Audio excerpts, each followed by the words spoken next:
Este es El Mundo del Derecho y el Derecho en el Mundo, un programa de análisis, comentarios y discusiones sobre temas de actualidad tratados desde una perspectiva jurídica. Y ahora con ustedes, el doctor Carlos Gabuardi. Bienvenidos a su programa El Mundo del Derecho y el Derecho en el Mundo. En alguna ocasión oí decir una frase que siempre me ha impactado. La educación es esperanza. La educación es esperanza no solamente porque pone el futuro en manos de la juventud, sino que además forma a las personas para enfrentar mejor la vida. En esta ocasión, yo me siento muy contento porque recibo en estos micrófonos no solamente a un amigo, sino a un educador consagrado a esta labor.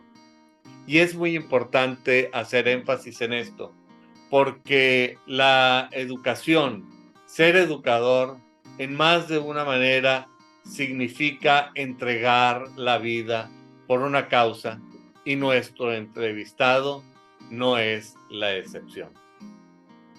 En esta ocasión, mi entrevistado es Fernando Villarreal Gonda, quien actualmente es director de la Facultad Libre de Derecho de Monterrey. Fernando estudió la licenciatura en Derecho en la Universidad de Monterrey bajo la formación intelectual de quien ha sido en más de un sentido nuestro gran maestro, el doctor Arturo Salinas Martínez. Siguiendo las líneas, los caminos trazados por el doctor, Fernando estudió una maestría en Derecho en la prestigiosísima Escuela de Derecho de la Universidad de Harvard. Posteriormente, estudió una maestría en Derecho Privado en la Universidad de París, allá en Europa, en Francia. Y como si 2 maestrías no fueran suficientes, todavía hizo una tercera maestría, pero en esta ocasión en docencia jurídica. Así es que con estas credenciales, Fernando es una persona más que preparada para el cargo que hoy ocupa. Más de 35 años como profesor universitario, más de 20 años como secretario de la Facultad Libre de Derecho de Monterrey y actualmente desde enero de este 2023, director de la Facultad Libre de Derecho. Pero yo creo que todavía habría que agregar algo más. Fernando forma parte de un grupo selecto de 3 personas que fueron escogidas por el propio doctor Arturo Salinas para dirigir su obra, la obra del doctor Arturo, porque yo creo que en más de un sentido la Facultad de Libre de Derecho de Monterrey es concepción y hechura del doctor Arturo. Y estas 3 personas, debo decir con claridad, son nuestro buen amigo Gerardo Puertas Gómez, me refiero también a Robles Flores Fernández, José Robles Flores Fernández y Fernando Villarreal Gonda. Así es que creo que con la dirección de Fernando se termina de consolidar un importantísimo ciclo, y por eso es que me siento muy contento de recibir en estos micrófonos a este querido amigo. Fernando, realmente es un enorme gusto tenerte aquí en los micrófonos del Mundo del Derecho y el derecho en el mundo. Yo creo que la primera pregunta que uno se haría en el contexto de lo que he conversado sobre tu persona es qué significa, qué ha significado para ti tomar la estafeta y convertirte en director de la Facultad Libre de Derecho de Monterrey, como he dicho, en la obra concepción y hechura de una escuela de derecho salinista, del doctor, pero salinista del doctor Arturo Salinas Martínez. Carlos, muchísimas gracias por la invitación. Me divierto muchísimo platicando contigo porque siempre hay algún pretexto para envolvernos en una plática intelectual divertida e interesante. Y para mí lo que es divertido y es interesante es lo mejor del planeta. O sea, esa combinación es maravillosa. Entonces te agradezco mucho la invitación. Agradezco mucho poder estar contigo y con tu público. Y yendo a tu pregunta, es un enorme reto, o sea, es un enorme reto por varias razones. Para mí lo más importante, con lo que me suelo levantar en las mañanas es pensando que no soy el director de una institución, sino que soy, no sé si sea apropiado decirlo, pero así lo siento, soy el director de una comunidad.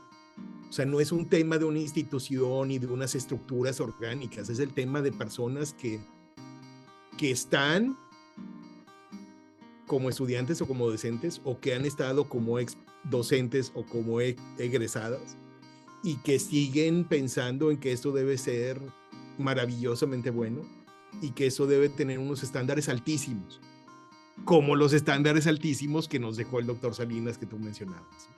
Entonces, yo creo que el gran reto de ser director de esa institución es mantenerla en altos estándares, mantenerla a la vanguardia. A la vanguardia quiere decir mil cosas: a la vanguardia jurídica, a la vanguardia educativa, a la vanguardia en novedades y en temas, a la vanguardia social, que tenga impacto social, a la vanguardia internacional, que sea algo en este pequeño cosmos. En fin, yo creo que ese es el gran reto. Ahora, el segundo gran reto, pues, es naturalmente estar a la altura de quienes me precedieron. O sea, no quiere ser el más burro de la clase, ¿verdad? Entonces yo creo que ese es un segundo gran reto. Y el tercer gran reto, pues, es personal. O sea, es ser mejor hoy que ayer. Y eso llevarlo en el día con día por los siguientes años en los que seré director. Eso es un poco lo primero que me viene a la mente con tu pregunta. Bueno, en realidad no me extraña que pienses de esa manera, porque me parece que cuando uno habla de una escuela, más que hablar de una institución, claro, desde luego que la institucionalidad le da estabilidad, permanencia y viabilidad a la escuela, pero nosotros, y cuando digo nosotros es porque realmente me incluyo en esta comunidad a la que tú haces referencia, creo que nosotros somos más que una institución, verdaderamente somos el reflejo de una escuela de pensamiento. Y tú has hecho referencia a las personas que te precedieron. No es un reto menor tomar la estafeta después de ser el cuarto en la línea de directores de la Facultad Libre.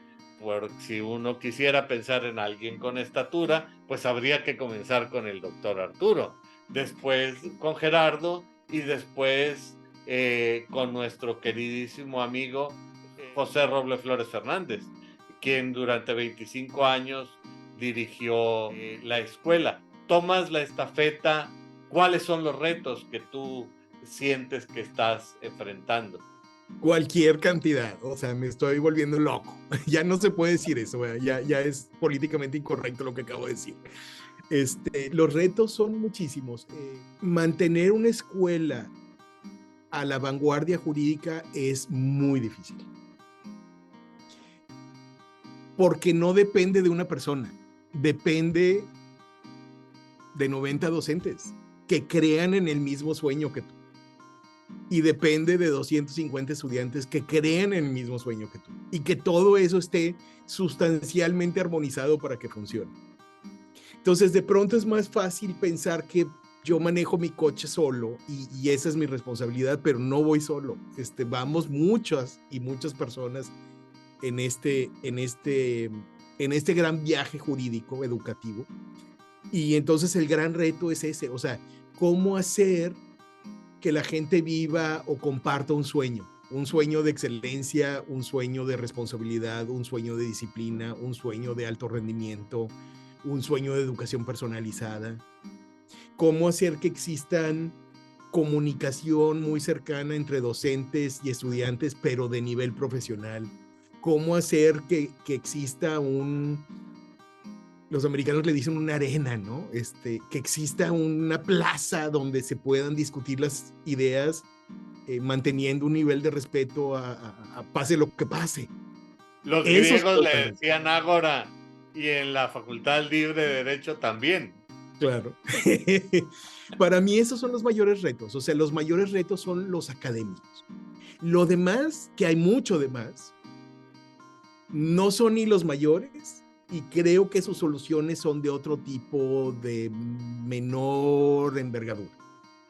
Si la barda está chueca, pues, sí es importante, o es seguridad, quisiera ver la derecha, a lo mejor para quienes tenemos TOC, pues una barda chueca no está bonita, pero la barda chueca puede venir un ingeniero y arreglarla, un arquitecto y arreglarla. El tema es cómo vivir un sueño jurídico que depende de tantísimas personas.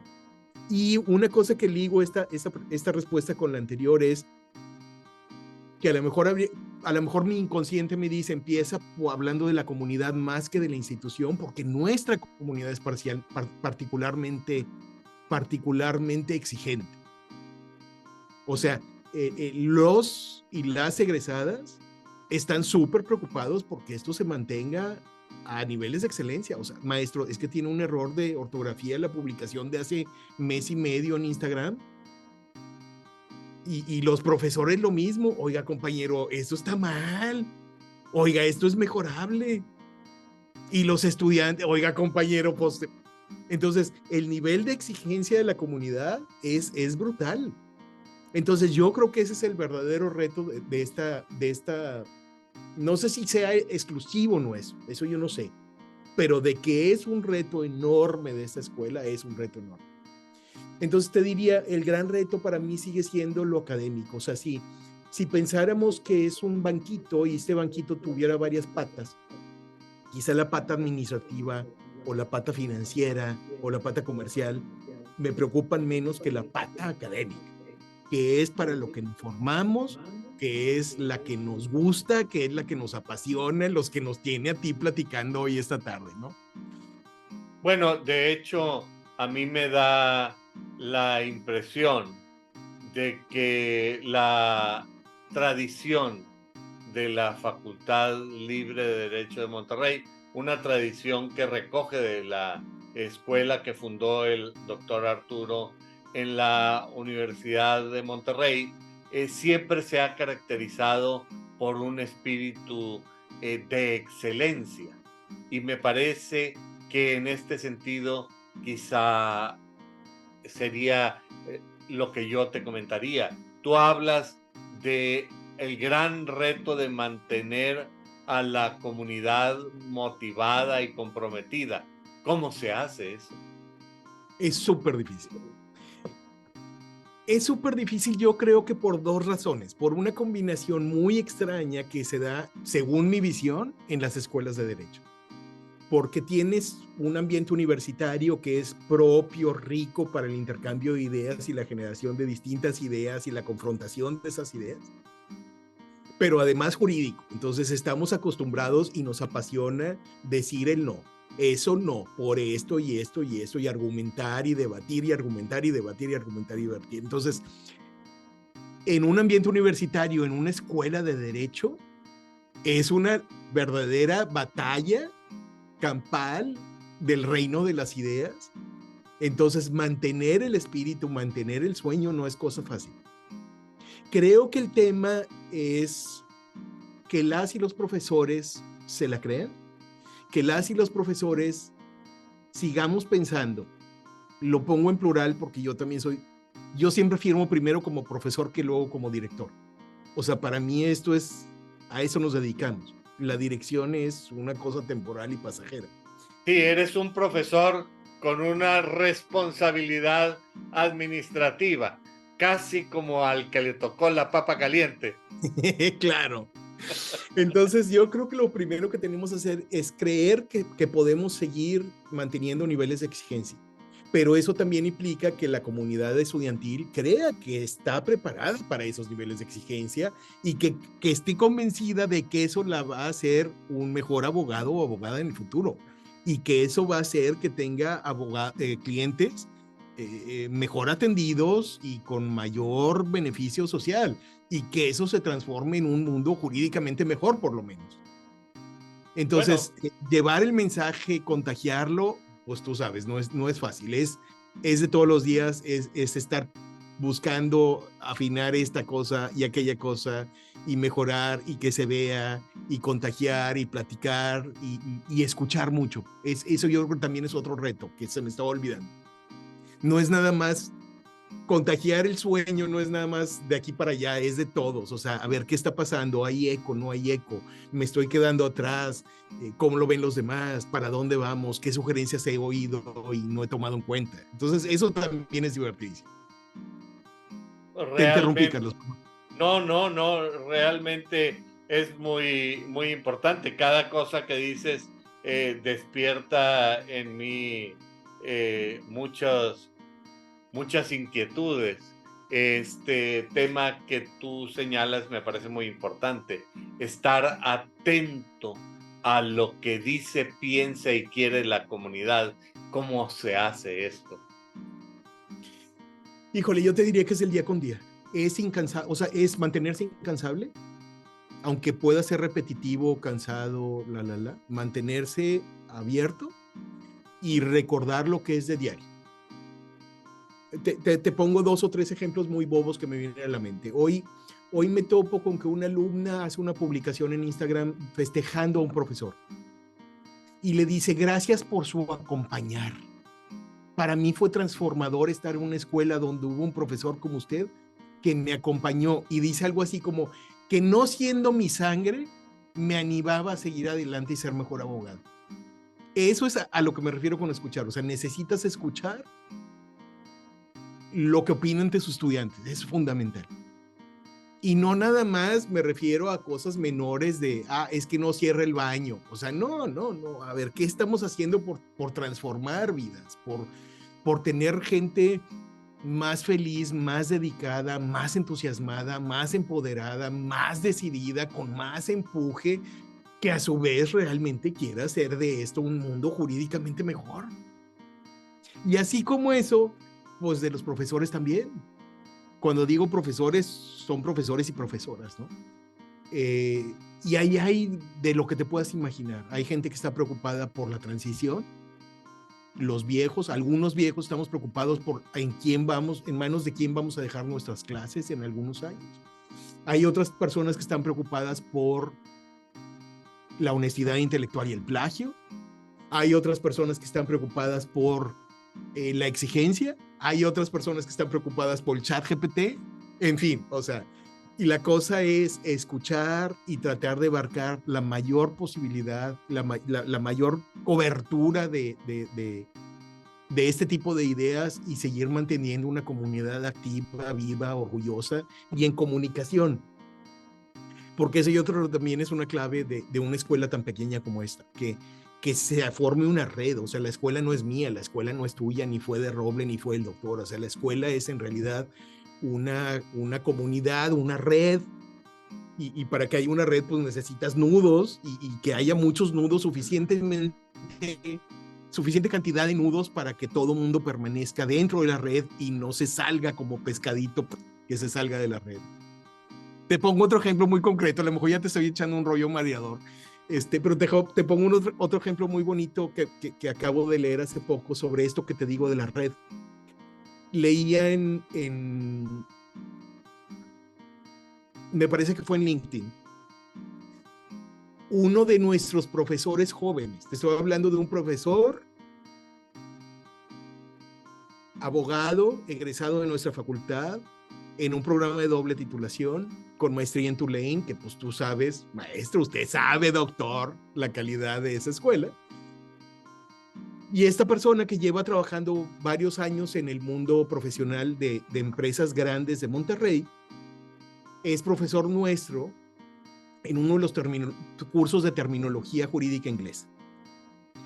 Y por azares del destino, él empieza a animar a sus estudiantes a hacer programas de doble titulación como él. No sé, yo no estaba ahí, me imagino que salió el tema de conversación y maestro, a ver, usted, ¿por qué? ¿Cómo? Y habla favorablemente de su programa. Y uno de sus alumnos, que debe ser una persona de 21 años, pues ya fue admitida y ya empezó a cursar su programa de doble titulación en SMU en Dallas. En Tulane. No, en Dallas, en SMU en Dallas. Y entonces el profesor, que para mí es un muchacho, pues es una persona de 28 años, dice de su alumno, qué buen tipo es este. Y yo le digo, pues qué buen tipo son los dos. O sea, finalmente eso es a lo que me refiero por nudos. O sea, los viejos nos vamos a ir desanudando y nos vamos a ir cayendo y nos vamos a devolver al mar. Y van a quedar nuevos que van a seguir armando esta red, donde unos hablen bien de la educación transfronteriza, otros hablen bien de la doble titulación, otros hablen bien del derecho comparado, otros hablen bien del derecho norteamericano, otros hablen bien del servicio al cliente, otros hablen bien de la honestidad intelectual, y eso es lo que mantiene finalmente la comunidad. A eso me refiero un poco por poner un ejemplo muy concreto de cómo transmitir el sueño. Y ahí pues lo vi concretamente, o sea, qué hermosura cuando ya tienes a un profesor de 30 años animando a un estudiante de 22 a seguir un camino. Rollazo, ¿verdad? Y a compartir sus sueños, ¿verdad? Claro, claro. Fíjate que yo creo que una de las grandes cosas de ser profesor es que uno toca el alma de los estudiantes. Como este maestro que le compartió su propia experiencia de la doble titulación y eso animó a dar el paso. O como este profesor al que le hacen un reconocimiento en Instagram y estamos hablando de ejemplos y casos concretos. Yo creo que valdría la pena mencionar el nombre del profesor porque muchos de nosotros vivimos para esos momentos. Claro, ese profesor se llama David Morales.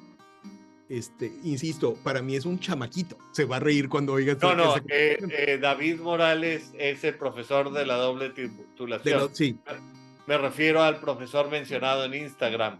Maestro, usted formó mi vida y sin ser de mi familia y de mi sangre, claro, usted me enseñó el camino que había que seguir. Exacto. Él es José Gerardo Guzmán, que tiene un doble carácter. Es por un lado profesor de los primeros cursos de Derecho Civil. Es un apasionado, ahorita te platico un poquito de él, un apasionado del derecho familiar, pero es también coordinador de estudiantes.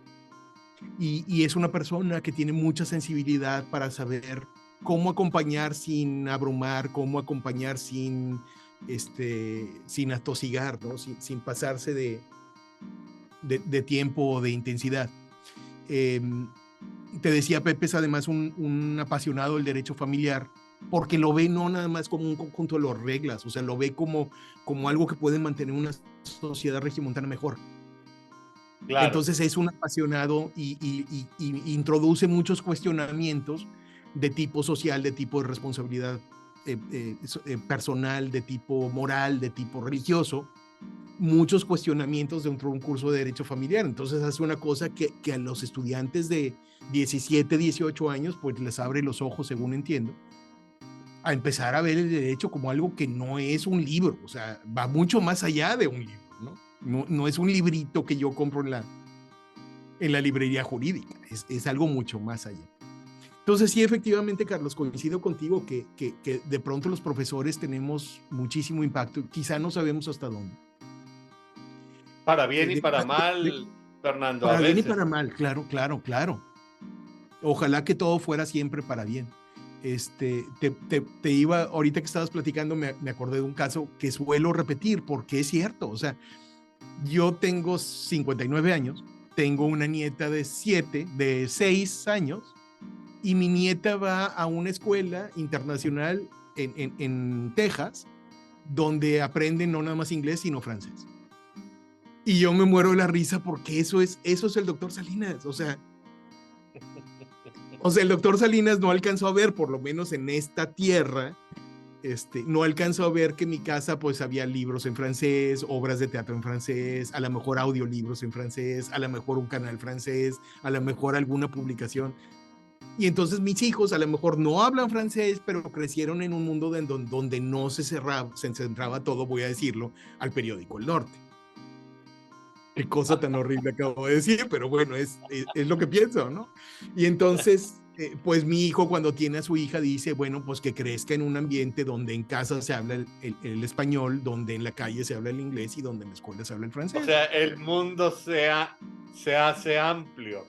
Se hace amplio, pero por un maestro. Eso es lo que me resulta absolutamente impresionante. O sea, me gustaría poder, o bueno, algún día a lo mejor lo hago, poder llegar con el doctor y decirle, es que doctor, usted no se imagina el impacto que tuvo en mi familia, en mi descendencia, ¿no? Y volviendo al impacto de los profesores y del tocar los corazones, ¿tú alguna vez tuviste una frase muy fuerte de cuando los profesores vemos que los alumnos se mueren? Eso también es ese lado triste, ese lado pues no tan optimista, no tan positivo, también es claramente un reflejo de esa mancuerna que se hacen entre docentes y estudiantes, ¿no? Entonces, efectivamente puedes tener digamos, una influencia muy positiva. De pronto, por error, puedes tener una influencia negativa. Y cuando se da la ausencia, también se da un rompimiento muy fuerte. Pero bueno, eso lo menciono porque hacía mucho que no conversábamos sobre ese aspecto.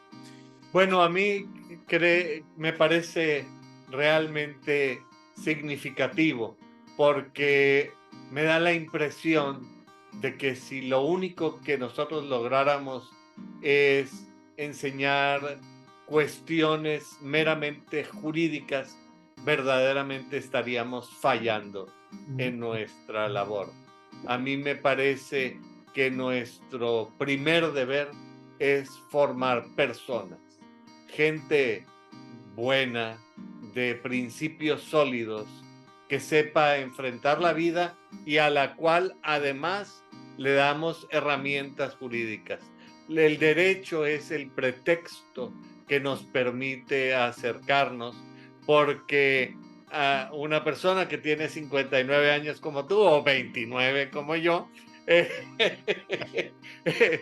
de otra manera no podríamos estar cerca de jóvenes de 18, 19, 20 y hablar con tanta confianza y cariño y tener verdaderamente el privilegio de que se acerquen a nosotros con sus ideas.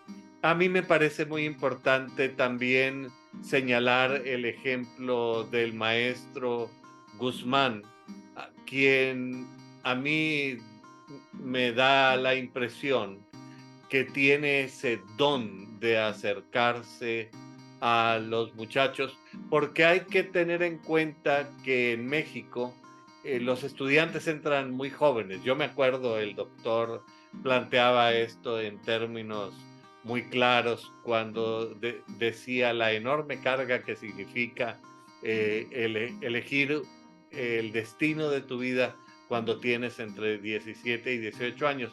Y a mí me parece que Guzmán sí tiene este don de formador y además de ganar la confianza de los estudiantes, lo cual le permite ser la buena guía de los buenos principios que él mismo trae como persona. Es importantísimo, me parece, que aquí no es como en las novelas apocalípticas de 1984 y nosotros, en donde las personas se convierten en un número o en simplemente una sombra de la sociedad, sino tienen un carácter individual por desarrollar, por transformar y realmente por completar a través de los 4 años y medio en que la sociedad y sus padres nos los prestan. Pero hablando un poco en términos comparativos, no quisiera hablar tanto de los retos que implica para la Libre estar insertada en México y en la sociedad regiomontana, donde a veces suceden cosas que están más allá de nuestro control y no necesariamente responden a nuestra visión de la realidad. En México, con mucha frecuencia, se vive con un sentido de frustración entre lo que a uno le gustaría que fuera la patria que nos merecemos y quisiéramos para nuestros hijos y la realidad cotidiana normal. Pero vamos a trascender lo inmediato y a veces no tan rico de nuestro entorno para hablar de lo que sucede en otras escuelas. Tú has hablado de la riqueza de ser educado en la Libre, de lo que sucede en el Ágora, de lo que sucede en el Corrillo, del intercambio de ideas y todo esto, pero tú has tenido la buena fortuna de estar en las mejores universidades del mundo, Harvard y la Universidad de París. ¿Cómo comparas lo que sucede en nuestra propia escuela con lo que viste en Harvard y con lo que viste en París? ¿Qué es lo que nos falta a nuestros estándares? ¿A dónde debemos llegar? ¿En qué andamos bien? ¿En qué andamos mal? ¡Ay, qué pregunta tan difícil, compañero! Bueno, No sé, la verdad es que pensar. ya hiciste tu examen profesional y eso me imagino que te preparó para algunas preguntas complicadas. No sé, déjame plantear algunas líneas. No sé si son conclusiones o hipótesis, y no sé si podemos dibujar todo la pintura o nada más nos vamos a quedar por aquí o por allá. Yo empezaría por decirte que no sé cómo es la respuesta actual. O sea, porque yo finalmente estuve en Harvard en los 90, en el 90, y en París en el 91. Entonces, sería un poco injusto juzgar a estas instituciones o compararlas a la luz de lo que yo sé que pasaron hace muchísimos años, ¿no? Yo te diría varias cosas, Carlos. Insisto, más como hipótesis que como conclusiones. Uno, y por ahí debo tener alguna cartita que le mandé al doctor donde creo que el sueño del doctor era muy moderno. O sea, no sé si la realidad... Mucho, muy moderno. Yo agregaría que todavía el día de hoy, a pesar de que esto fue creado hace más de 60 años, me parece que el programa de la Facultad Libre de Derecho, después de haberlo estudiado, es el programa más moderno que existe en la tradición romano-germánica. Y como se lo he dicho a Roble y se lo he dicho a Puertas y quizá a ti también, lo que nos ha faltado es darlo a conocer. Pero bueno, te interrumpí en las ideas. No, es súper interesante. Entonces yo te diría, sí creo que el doctor tenía una visión muy moderna, muy de avanzada, muy de vanguardia, muy de alto estándar, como pudieron haber sido Harvard y París. No sé si las condiciones materiales, bueno, más bien al revés, creo que las condiciones materiales de las universidades mexicanas en esas épocas no daban para cumplir el sueño del doctor. Es decir, el sueño del doctor de una biblioteca impresionante, pues estaba bien y hacíamos lo que podíamos en un mundo donde los libros no eran tan accesibles, donde había 2 o 3 librerías jurídicas en todo Monterrey, donde, en fin, entonces pues tener la biblioteca jurídica de los sueños del doctor, pues se quedó en el camino, ¿no? Pero creo que para allá iba.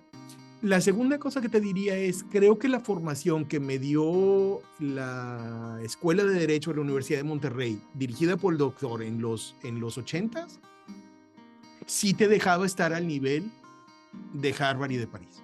O sea, siempre va a haber, voy a decir algo estereotípico, pero siempre va a haber un alemán que sabe más y es más eficiente que tú, mexicano. Pero no estábamos perdidos. O sea, llegabas a una universidad extranjera y podías leer un caso y podías resumir un caso y podías aventarte a hablar en clase o por lo menos esbozar tus ideas y defenderlas. Entonces no estábamos tan perdidos. Ahora, el Harvard de los 90s tenía una cantidad de recursos materiales impresionantes. O sea, a mí me impresionaba, yo lo diré en una frase, todo es fácil, todo es fácil. O sea, usted quería el caso, pum, ahí lo tenía. Porque no había internet, pero había una biblioteca donde usted lo encontraba. Y usted quería el libro y había un bibliotecario que se lo facilitaba. Y si no estaba en exhibición, iba por él a una caja en un sótano y se lo daba en 6 horas.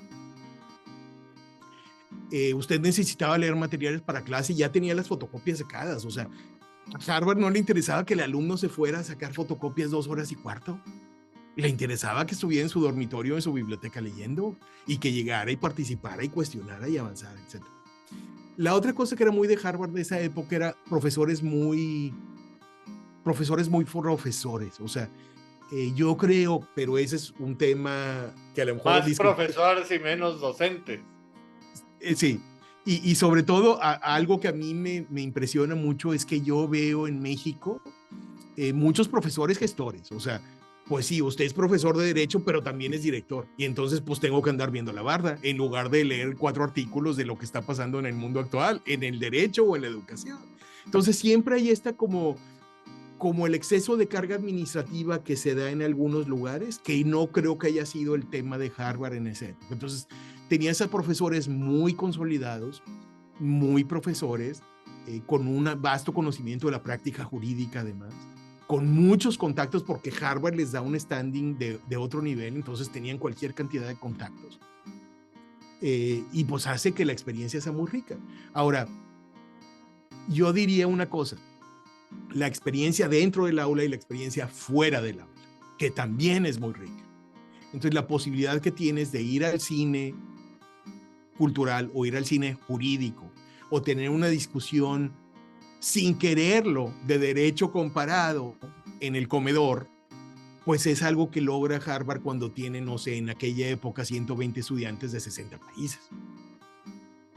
Ahora, el gran contraste en aquella época era París, porque París era otra cosa, otro espíritu, otra realidad. A mí una cosa que me impresionaba mucho es que más bien nada era fácil. Me impresionaba mucho, por ejemplo, que no había el acceso a los materiales. Entonces yo sí tenía que dedicar 2 horas y cuarto nada más a sacar las copias. Y luego me tenía que buscar el tiempo para leerlas y resumirlas y esquematizarlas y al estilo francés. En 2 parties, chaque partie subdivisée en 2 sous-parties. Bueno, es que eso era una locura. Entonces no te alcanza el tiempo si tenías que estar en la fila de la copiadora. Las bibliotecas, por ejemplo, en aquella época todavía eran cerradas. O sea, yo no tenía acceso al libro, tenía acceso al catálogo y pedía el libro. Entonces eso era lentísimo. Me impresionaba, por ejemplo, que mis calificaciones, ya están publicadas las calificaciones. ¿Dónde? En el edificio. Y usted andaba por un edificio de 4 pisos, gigantesco, buscando en cada pared en cuál pizarrón estaban las calificaciones. Entonces, era otro mundo, no era sencillo. Ahora, ¿eso lo hacía malo? No, claro que no. O sea, vuelvo al tema, los y las profesoras eran de otro nivel. Eran profesores súper lectores, se sabían todo lo que habían publicado todos sus colegas de toda Francia. Entonces, Monsieur le professeur, il a publié. Y se sabían exactamente quién había publicado qué había dicho, en qué estaba bien, en qué estaba mal. Eran súper lectores. Es un público muy culto, en general en derecho y además en la vida. Muy estricto, porque ellos y ellas parten del supuesto de que es una especie de, digamos, de crema innata de la intelectualidad francesa. Entonces es otro nivel. Sí, lo son. Sí, y es otro nivel de exigencia, ¿no? Entonces, otra diferencia particular, mientras que Harvard en esa época eran 120 personas de 60 países, esas eran 42 de 4 países, de los cuales 38 eran Francia. Entonces, pues éramos una minoría de extranjeros, un griego, una española, una americana y yo, y esos éramos los extranjeros. Entonces, era una inmersión en la cultura francesa más que un debate abierto diario de las ideas entre países. Entonces, resumiendo toda esta novelona que te acabo de hacer, Creo que la escuela mexicana no estaba mal. O sea, yo no era el mejor alumno de esos programas, pero ciertamente no me sentía incómodo, no me sentía perdido, no me sentía menos. O sea, la escuela mexicana del doctor Salinas sí me dio un standing para estar en esos niveles. Creo que la riqueza era devolverle a la facultad, entonces Facultad Libre de Derecho de Monterrey, algo de aquellas ideas. Entonces, cómo incorporar cursos más ricos, cómo incorporar cursos más, cómo hacer, por ejemplo, una de mis, iba a decir tabúes, pero no son tabúes, son más bien, como uno de mis leitmotivs es cómo provocar generaciones diversas, pues porque eso era Harvard, donde haya un cuerpo docente diverso, donde haya un cuerpo estudiantil diverso de hombres, mujeres, de izquierda, de derecha, religiosos, no religiosos, creyentes, no creyentes, de derecho civil o de derecho público, de avanzada o tradicionales. O sea, esa riqueza que da la diversidad, pues a lo mejor es uno de las facturas de los efectos secundarios de una escuela como Harvard. Y por otro lado, me parece que la escuela francesa y particularmente en internacional privado, o sea, Francia como un lugar de vanguardia en el desenvolvimiento del derecho internacional privado, pues también ha traído mucha riqueza, por lo menos a mi curso, que siempre estamos inventando supuestos, siempre estamos viendo casos del extranjero, no necesariamente en francés, porque creo que ahí nos hemos quedado cortos en el estudio del idioma francés, pero por lo menos saber qué dijo, qué está pasando en Europa en términos de derecho internacional privado, etcétera, etcétera. Entonces, pues más o menos así yo diría 2 o 3 pinceladas de la pregunta que es inagotable, ¿no? Bueno, a mí me encantaría, incluso me pondría en tu lugar para viajar en el tiempo y volver a los 90, pero con la experiencia que ya tengo. Claro. Ya tengo ahora. Eso es un sueño inalcanzable. Sí. Pero la verdad es que tú, al estar en contacto con el profesorado y con los estudiantes de manera constante, en los cargos que has tenido en la escuela y sobre todo en el que ahora tienes, estás en contacto con los profesores de otras escuelas del mundo que quieren venir a la Libre. No es que la Libre los ande buscando, ellos ubican a la Libre, quieren contactos con la Libre en términos profesorales, quieren reclutar a los estudiantes. Entonces, desde luego que tú no me puedes hablar de Harvard y de Francia, de la Universidad de París hoy, pero sí sigues teniendo esa sensibilidad. ¿Tú dirías que nuestros estudiantes no están a la altura? ¿Están a la altura? ¿Responden bien? ¿Cómo lo reciben las escuelas? ¿Qué opiniones tienen las escuelas? Porque yo me imagino que tú recibes una retroalimentación no nada más del estudiante que viene y te dice, me encantó haber estado allá, sino la escuela te dice, hombre, este estudiante tal y tal cosa.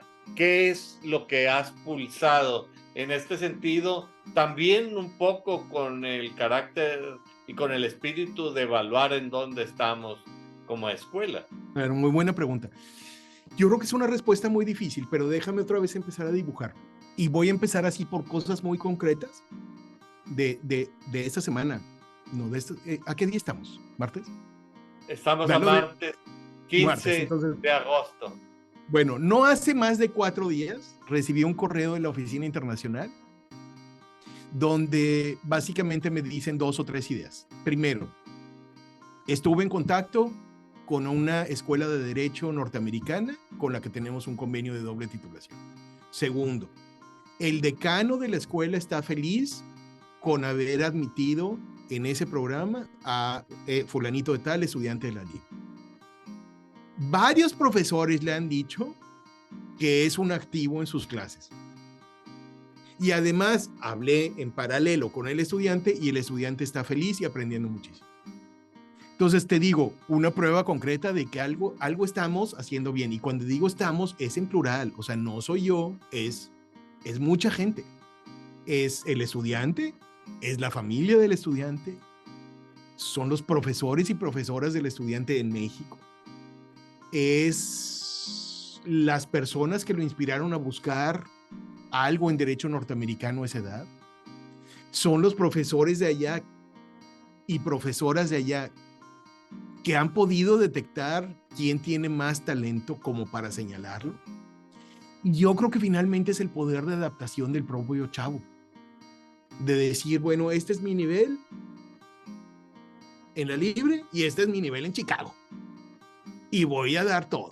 Entonces, pues es maravilloso. O sea, la verdad es que es sorprendente, Carlos, que eso pase. Y eso, como tú lo dices, es un termómetro de qué hacemos bien y qué hacemos mal.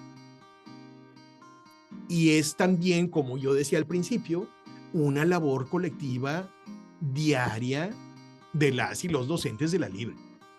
O sea, la formación de ese chavo no se la llevó en un curso, se la llevó probablemente en 42 o en, no sé si 48 cursos para cuando se pudo ir al extranjero. Eso es un poco la última noticia, pero en general suele ser así. No siempre lo sé por los profesores, pero a veces lo sé también por las y los estudiantes egresados de la libre que están incursando en el extranjero y que dicen, me fue padrísimo, me sentía como en casa, hice muchos amigos, entre mis amigos están docentes extranjeros, yo opinaba, yo me sentía con seguridad para contradecir, para debatir, para negociar, para participar. Entonces, pues también eso es otro indicador de que las cosas se están haciendo bien como para poder sobrevivir en los altos, en las mejores escuelas. Otra cosa es que es chistosa. En esta escuela hay una especie de, no sé, es hipótesis, no es conclusión, pero hay una especie de egolatría jurídica. Entonces no le tiramos a cualquier escuela, le tiramos a escuelas renombradas, bien ranqueadas, etcétera, etcétera. Donde es más difícil entrar, donde es más exigencia, donde es más... Y cuando te dicen, me la pasé bien, fue un éxito, me gradué, no reprobé ninguna materia, aquí está mi título, aquí está mi toga, pues dices, bueno, algo estamos haciendo bien. Sí, a mí me parece esto muy relevante y yo quisiera mencionar que estos programas de intercambio se establecen con escuelas de derecho, porque he visto en algunas otras partes donde los estudiantes de derecho los mandan a la escuela de comunicación y todo por una errónea concepción, en mi opinión, de pensar que las facultades de derecho, especialmente las facultades de derecho, son escuelas de pregrado, cuando en mi opinión no lo son. Son escuelas profesionales y profesionalizantes. Y un estudiante de la escuela profesional de derecho está a la altura, según lo que tú me dices y la experiencia lo demuestra, con los estudiantes de derecho de cualquier de las mejores escuelas de derecho del mundo, que es uno de los grandes retos de la actualidad, porque aunque a nosotros nos formaron desde esa misma perspectiva, a nosotros hace 40, 50 años ya nos formaban para un mundo global, cuando en Monterrey el universo se acababa en Ciénega de Flores y cuando mucho llegaba a la isla del Padre. Pero hoy en día la globalización es una realidad con la que viven nuestros estudiantes.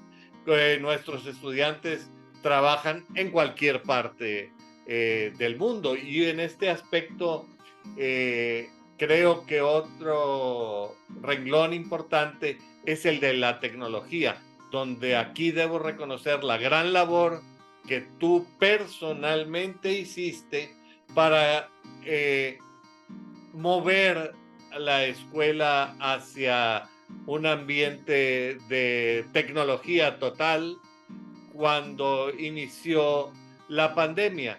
Y en este sentido me gustaría un poco explorar cuál es la realidad de la Facultad Libre de Derecho de cara a las nuevas tecnologías que incluso han superado lo que había hoy en la pandemia, incluyendo temas como la inteligencia artificial y todo esto. Cuéntame, por favor. Mira, te doy mi opinión personal, porque yo no estoy segura que todas y todos los profesores de la Libre estemos en la misma línea. Creo que hay mucha diversidad de opiniones. En el mundo hay diversidad de opiniones. Muy buena observación, maestro. Mira, yo sí creo que la tecnología debe ser vista como algo útil, como algo que me haga mejor profesionista y por lo tanto tenga mayor incidencia en mis clientes concretos y en la sociedad en general, y que por lo tanto se traduzca en, como te decía hace rato, un mundo jurídicamente mejor. Entonces yo sí creo en la tecnología. No estoy seguro que todo el mundo le guste o que todo el mundo esté de acuerdo en esta afirmación. No es fácil, Carlos, porque yo creo que aquí vamos a estar de acuerdo. El mundo de las y los profesores de derecho se ha vuelto muy complejo. O sea, a ver, yo voy a decir una serie de traumas personales. Uno de mis traumas personales es que dentro de las profesiones jurídicas hay muchas profesionistas y profesionistas que tienden a ver a las y los docentes como la cola de la cadena alimenticia, ¿no? O sea, tienes al principio al o a la litigante, pero usted es nomás un profesor. Ese es uno de mis traumas. O sea, como que siempre nos ven como menos. Pero nos ven como menos cuando tenemos que estar al día en lo jurídico. O sea, por ejemplo, en tu clase, pues el mundo te exige, tus estudiantes te exigen y tú te autoexiges estar informado de qué está pasando. O sea, no llegas con la ley de hace 8 años, no llegas con la constitución de hace 15, no llegas con concepciones de hace 30. O sea, tratas de mantenerte a la vanguardia jurídica. Luego, mantenerte a la vanguardia educativa. ¿Cómo aprende el cerebro? ¿Qué no aprende el cerebro? ¿Qué sí aprende el cerebro? ¿Cada cuándo? ¿Cómo hay que hacerle? Pues es un súper tema de psicología educativa que no estudiamos en la carrera, de neurociencias que no estudiamos en la carrera. Pues ese es otro reto. Súmale mantenerte a la vanguardia internacional. ¿Qué está pasando más allá de la Isla del Padre? En general, en el mundo. Ya es un gran reto, ¿eh? Claro, en el mundo en general y en el mundo jurídico en particular y en el mundo jurídico de tu materia preferida todavía más en particular. Entonces, y no hemos acabado, todavía nos falta por lo menos el relajo que traemos de salud física y mental entre los estudiantes y los docentes de derecho, y todavía suman el problema de la tecnología.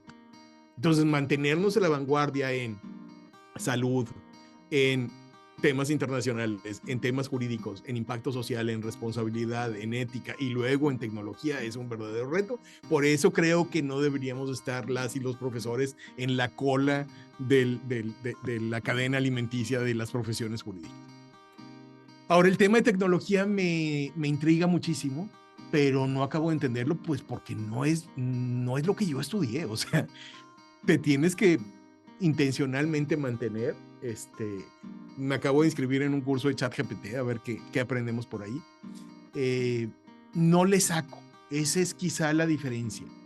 Cuando empezamos con ChatGPT a principios de año, pues a ver, vamos a ver cómo funciona en clase. O sea, no es guardarlo en el último piso del monasterio como fue quizá en la Edad Media, escóndelo hasta que sepamos cómo funciona. No, a ver, vamos a verlo entre todos. ¿Para qué está bien, para qué está mal?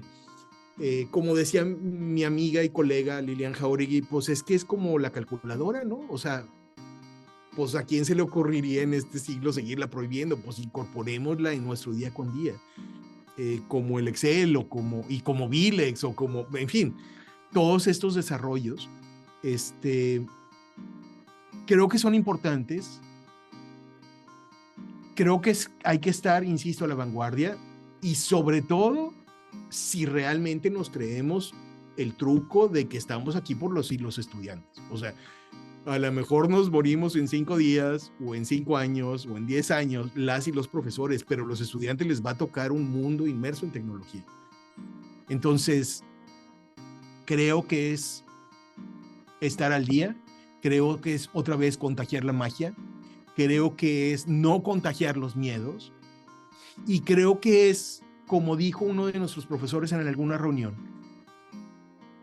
mezclarlo también con lo ético. Como decía, no sé si sea cierto o no, pero me impactó suficientemente como para seguirlo pensando. Si combinas ausencia de ética con tecnología, tienes Chernobyl. Entonces, creo que es también un pretexto para que las y los profesores, y sobre todo las y los profesores que ejercemos en la práctica, hablemos de responsabilidad profesional con nuestros estudiantes y no nada más de tecnología aisladamente, ¿no? Entonces, me parece que es también un pretexto para mezclar los campos. Ahora, ¿de qué es un reto? Es un reto. ¿Por qué? Pues porque cada cosa hay que volverla a aprender. Digo, me acuerdo cuando estábamos aprendiendo Zoom y es que no lo grabé y es que hace poco me encontré un correo electrónico que le mando un profesor o profesora, afortunadamente era anónimo, y le preguntaba a la coordinadora, oiga, ¿cómo se inicia Canvas? Y eso estaba pasando el día del primer día de clases, ¿no? A ver, profesor, algo tenemos que hacer, pero vamos tarde en su curso, ¿no? Entonces, el uso de plataformas educativas, el uso de tecnología para hacer investigación jurídica, el uso de inteligencia artificial para encontrar qué está pasando en el mundo, cómo resuelven los jueces, cómo hacer mejor nuestros escritos, pues me parece que son los retos constantes de las y los estudiantes, de las y los profesores. Y yo creo que también de las y los profesionistas en la calle. El otro día leía a un exalumno nuestro que dice, yo tengo años de no hacer contratos, es que todos los hago con inteligencia artificial. Entonces, pues digo, tenemos que preparar ese tipo de personas y no sacar a estudiantes que no saben usar Word, que no saben usar Excel, que no, pues cómo, pues tampoco Internet, pues tampoco plataformas de investigación.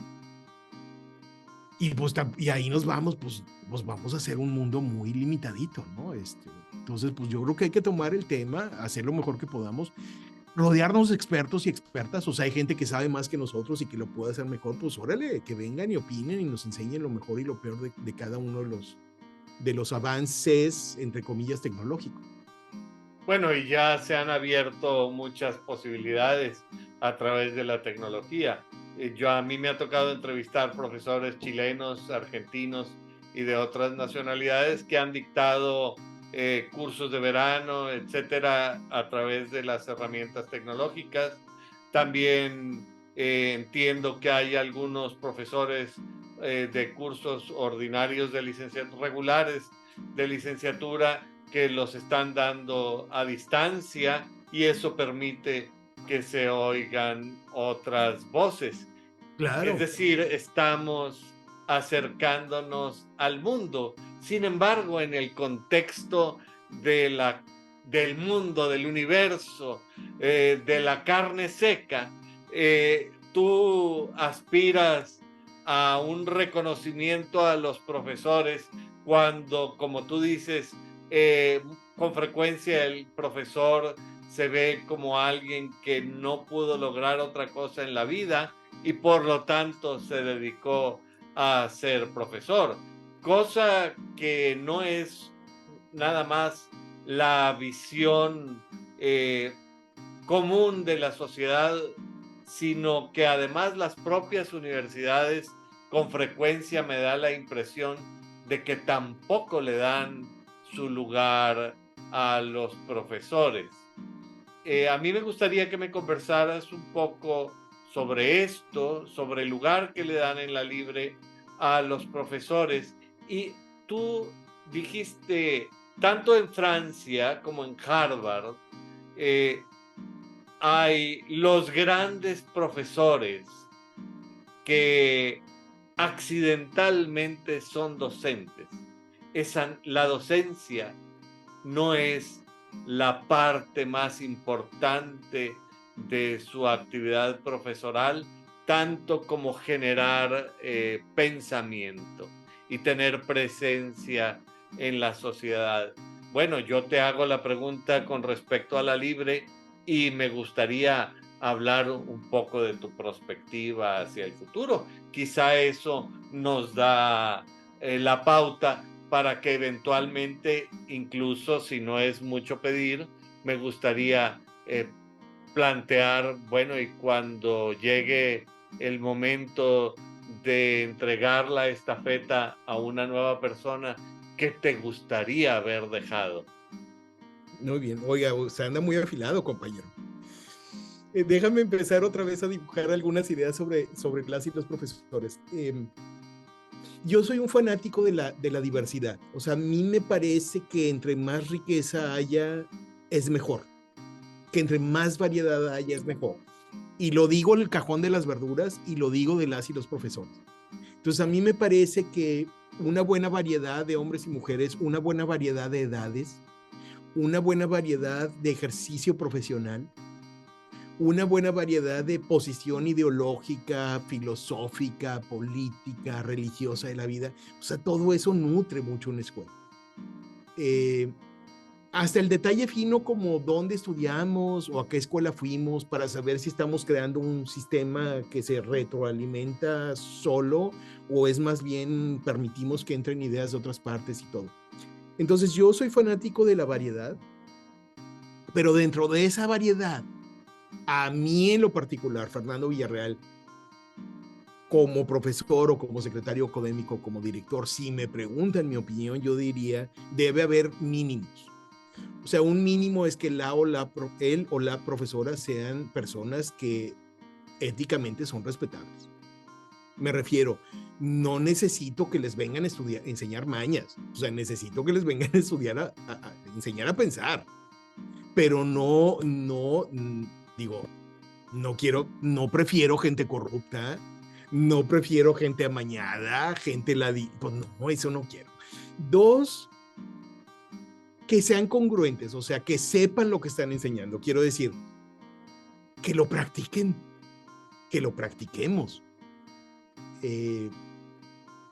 Alguna vez, bueno, yo me dediqué muchísimos años al ejercicio profesional del derecho aduanero. Y lo pongo como ejemplo porque no puedes enseñarlo si no lo has practicado. O sea, no le entiendes. No le entiendes. O sea, es una cosa tan compleja, tan amarrada, tan amañada, tan de vuelta y vuelta, que sería una farsa. Enseñando una materia que no has practicado. Entonces, pues es como si a mí me pidieran que diera penal, pues no puedo. O voy a hacer una simulación. Entonces tengo que hacer a mis estudiantes que sean tan malos o tan malas que piensen que yo soy bueno cuando todo el mundo sabemos que no sé de la materia. Entonces me parece que un segundo ingrediente es que haya mucha congruencia entre lo que enseño y lo que sé profesionalmente. Y la tercera es que a mí me encanta es que haya pasión. Y eso lo escucho mucho en esta escuela. O sea, las y los estudiantes hablan mucho de que mis profesores son muy apasionados. Desde estas guerritas medio jocosas de que yo doy la mejor materia, que ahí empieza un poco a verse esta pasión, ¿no? Hasta realmente lo que escuchas en el día con día del fiscalista apasionado del derecho fiscal, del constitucionalista apasionado del derecho constitucional, de la penalista apasionada del derecho penal, de la administrativista, así te vas. Entonces, para mí esos son como tres de los requisitos sine qua non para que alguien sea profesor o profesora de la Libre.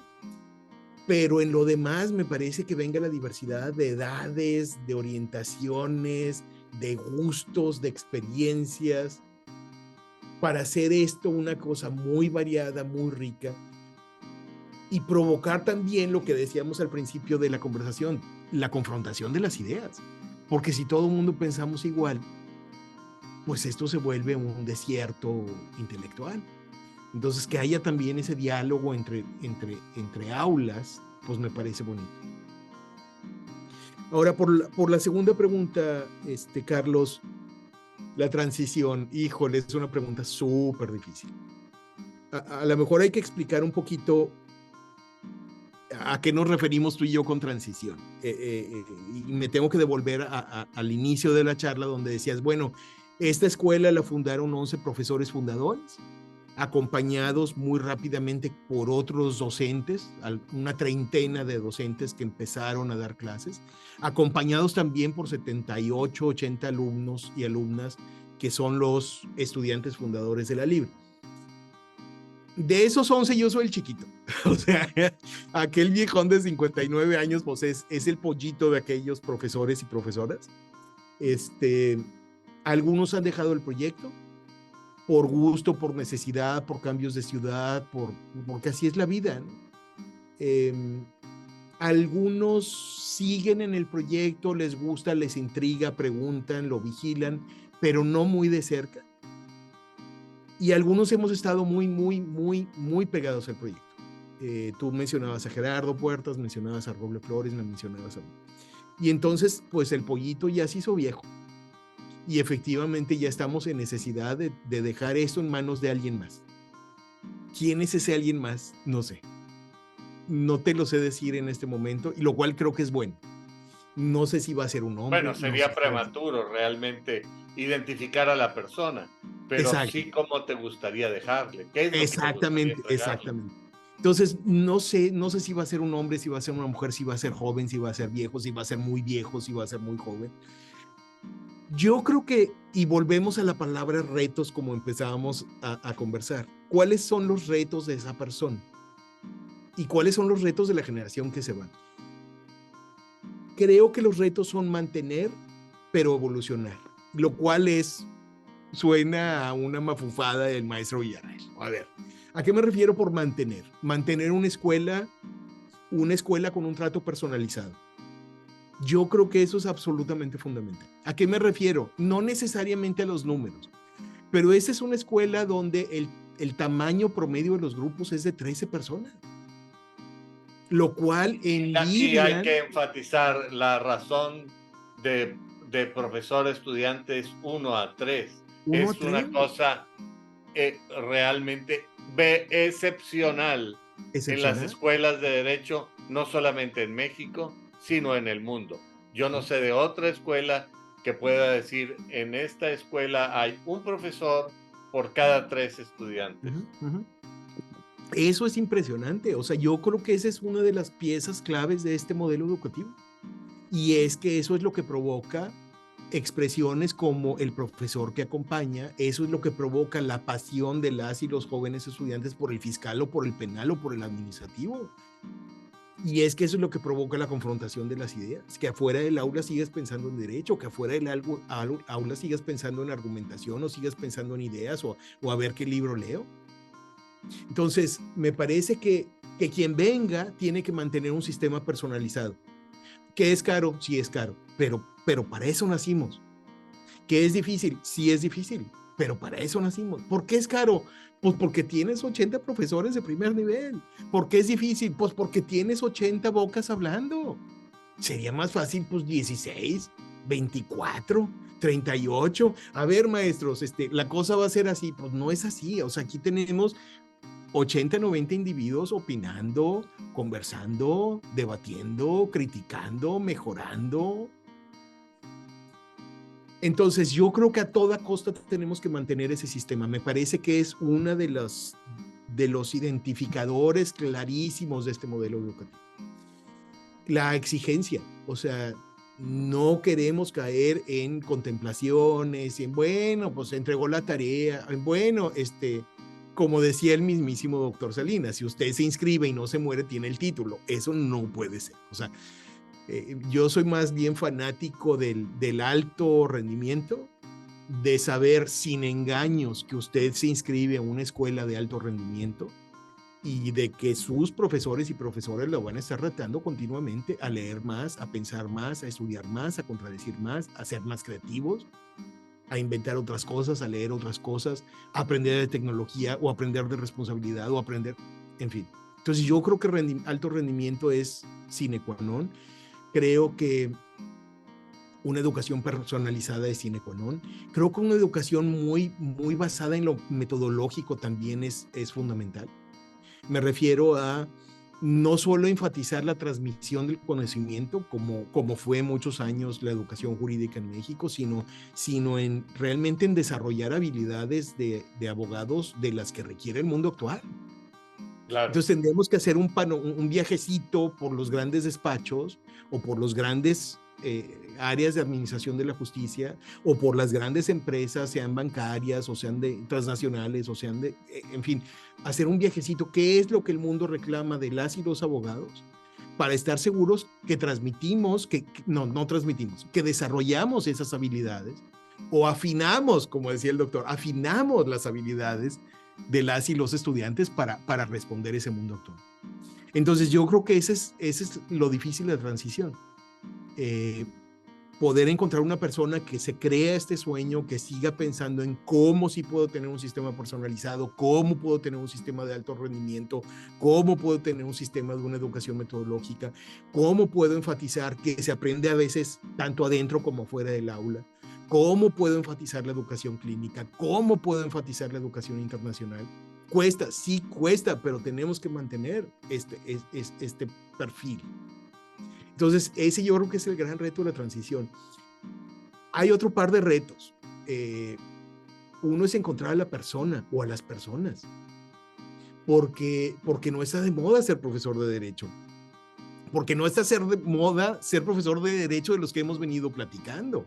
O sea, se requiere ser franciscano o franciscana. O sea, pues sí, porque efectivamente pues es otra condición económica la que tenemos las y los profesores comparado con otras áreas o formas de ejercicio profesional. Entonces se requiere tener... Y el entorno no está educado para consultarnos, ¿verdad? Claro.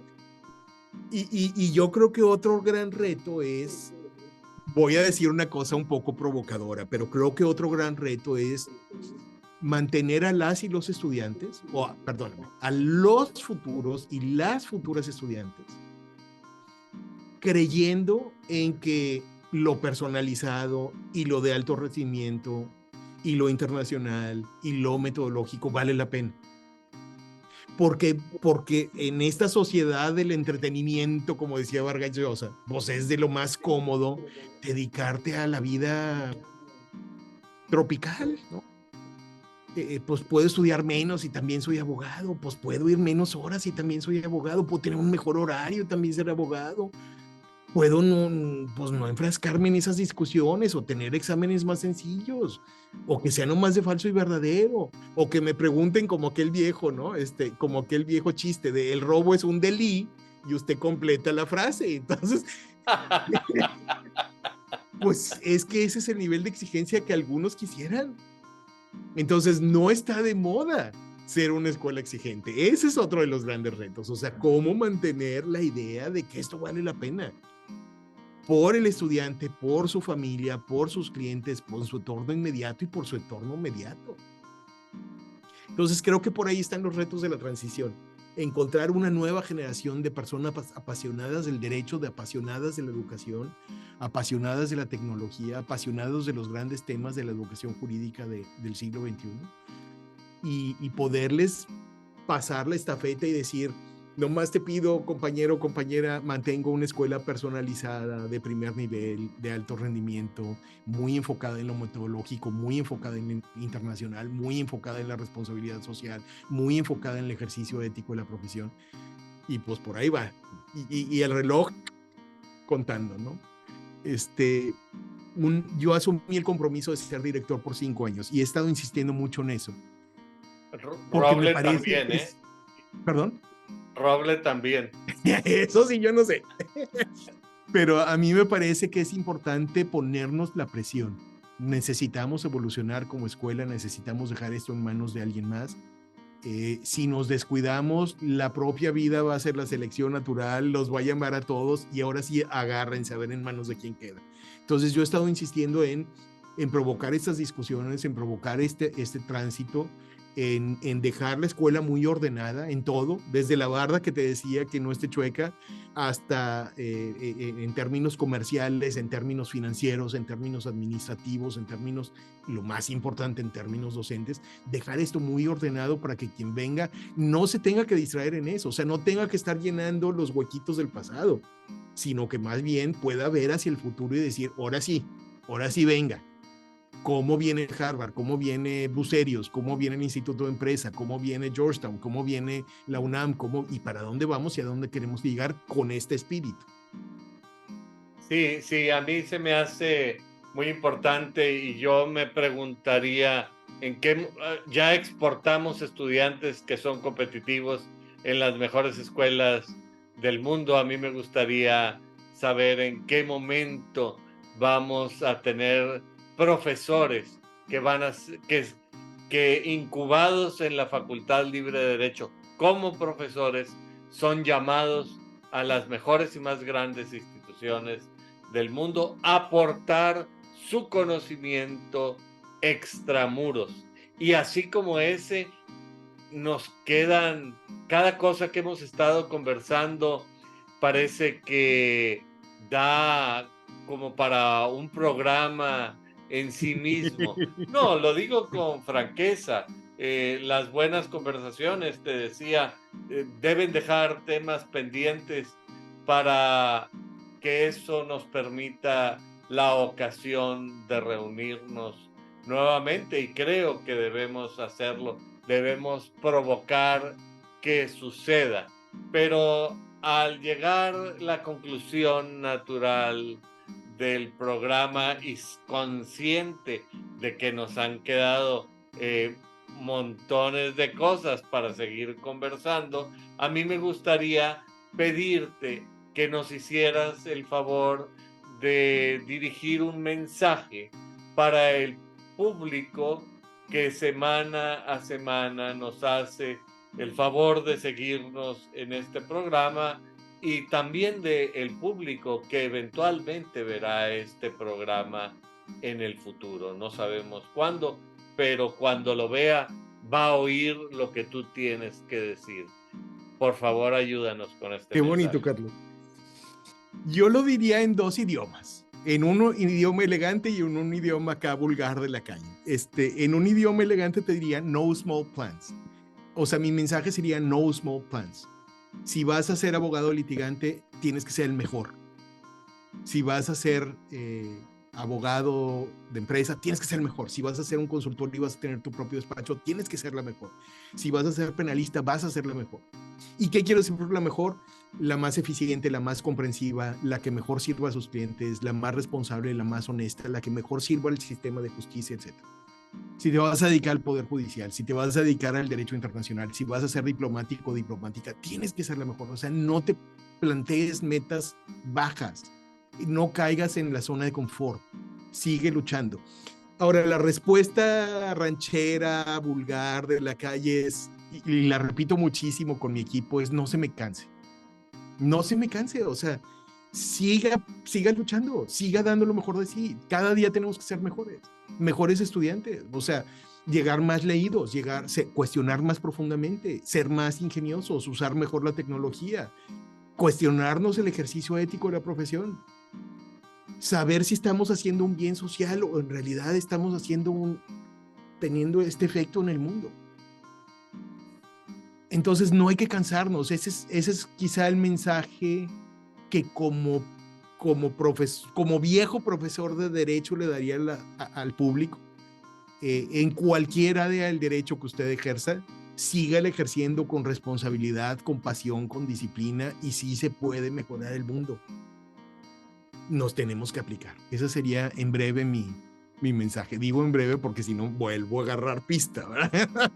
Pues estás invitado a tomar pista, y debo reconocer que has tomado la estafeta y la has puesto en tu corazón y la llevas muy bien, diciéndote con franqueza que eso que tú acabas de decir me parece que son las grandes lecciones implícitas y explícitas que nos dejó el doctor Arturo Salinas Martínez desde cuando trató de hacer esto en la Universidad de Nuevo León y no lo dejaron, hasta cuando en 1970 enseñaba el derecho comparado y terminología jurídica francesa, italiana, inglesa, derecho comparado y una visión amplia del mundo en una casa, en el CUM primero y luego en la casa de Degollado y Matamoros,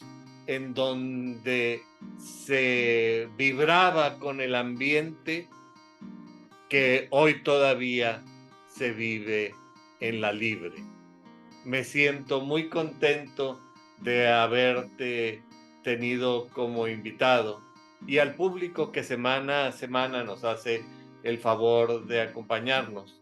Les recuerdo que su opinión es muy importante para nosotros, que nos gustaría tratar especialmente aquellos temas que son los que a ustedes les preocupan. Así es que sin más, nuevamente agradezco a mi buen amigo Fernando Villarreal Gonda por haber compartido conmigo estos micrófonos y me despido hasta la próxima semana. Muchas gracias, Fernando. Gracias a ti, Carlos. Padrísimo.